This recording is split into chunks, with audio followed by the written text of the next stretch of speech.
अस्सलाम वालेकुम and welcome to Current Tutorials. अच्छा, आज हम देखेंगे कि सिंस और फार को सही तरह से कैसे इस्तेमाल किया जा सकता है। ठीक है, इसकी कुछ एक्सेप्शंस भी देखेंगे। तो स्टार्ट करते हैं। देखें, फार को जब हम इस्तेमाल करते हैं जब हम किसी स्पेसिफिक अमाउंट ऑफ टाइम का हमें पता हो।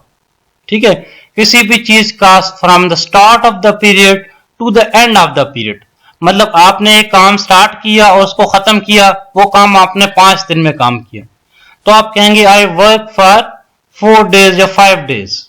ठीक है, तो स्टार्ट भी पता होना चाहिए, उसका एंड भी पता होना चाहिए। ठीक है, ये काम जो है आपका प्रेजेंट में भी हो सकता है, पास्ट में भी हो सकता है, फ्यूचर में भी हो सकता है। तो हम फॉर को सारे टेंसेस के साथ इस्तेमाल कर सकते हैं। Like as I work for 5 minutes. ठीक है, I take rest for 3 days, for 6 months, for 2 weeks। ठीक है, आपको स्पेसिफिक टाइम अमाउंट पता हो। सिंस की बात करते हैं। देखिए, सिंस में ना आपको स्टार्ट पता होता है। ठीक है, स्पेसिफिक पॉइंट का स्टार्ट पता होता है। लाइक आपको एक काम जो है ना स्पेसिफिक पॉइंट पे स्टार्ट होता है, वो स्टार्ट आपको पता होता है, उसका एंड कोई नहीं पता होता। ठीक है, ये लिखा हो from a point in the past until now. ठीक है, मतलब आप स्पेसिफिक पॉइंट से शुरू करते हो अभी तक काम करते हैं। ठीक है, like since 9 AM, since Monday. ठीक है, सिंस जनवरी, लाइक सिंस 1996। तो इसको ना सिर्फ हम परफेक्ट टेंस के साथ इस्तेमाल कर सकते हैं। कुछ एग्जांपल्स देखते हैं दोनों केसेस की। देखिए, फॉर की बात करें, last year I travel for 3 months। देखिए, मैं 3 महीने के लिए मैंने लास्ट साल, पिछले साल क्या किया, सफर किया।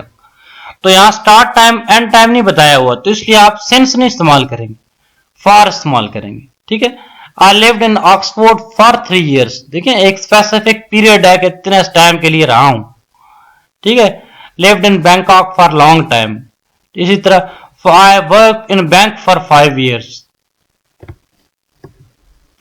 इसी तरह अगर प्रेजेंट की बात करें, I have only know her for few weeks. मैं उसको थोड़े कुछ हफ्तों से जानता हूं। इसी तरह she has been here for 6 months। वो 6 महीनों के लिए इधर है। She has been smoking for long time. They study for 2 hours every day. देखिए, एक स्पेसिफिक पीरियड उसने बताया हुआ। Studying 3 hours every day.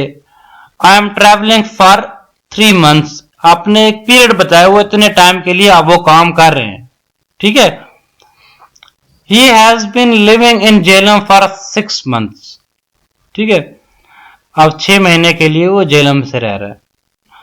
ठीक है, will this universe continue for ever. Specific time है ना। Are you going to for live there for 4 days। ठीक है, next year I will travel for 2 months। यानी कि ये फ्यूचर में आ गया ना। कुछ एक्सेप्शन है इसकी। देखिए, जैसे ऑल डे होता है ना, मैं ये नहीं कहूंगा I was there for all the day. ठीक है, हम कहेंगे I was there all the day. तो ये एक एक्सेप्शनल केस है। अब हम सिंस की कुछ एग्जांपल्स देखते हैं। ठीक है, सिंस हम कब इस्तेमाल करते हैं कि जब आपके पास किसी भी चीज का एक स्टार्टिंग टाइम पता हो और एंड वाले टाइम का भी ना पता हो। लाइक सिंस 9 AM हम परफेक्ट टेंस के साथ इस्तेमाल करते हैं। ठीक है, he has been here since 9 AM। इसका मतलब है वो 9 बजे से अभी तक इधर ही है। ठीक है, he has been working since he arrived, मतलब जब से वो आया हुआ तब से काम कर रहे हैं। He had lived in New York. I had lived in New York since my childhood। मैं बचपन में वहां पे रहा हूं। It was a year since I see her। इसी तरह since अप्रैल की बात की, since you got married, आप एक स्पेसिफिक टाइम बता दिया। She has been smoking since grade 5, 5वीं क्लास है ना। I have been working since 10 PM। मैं 10 बजे से काम कर रहा हूं, ये वॉक कर रहा हूं।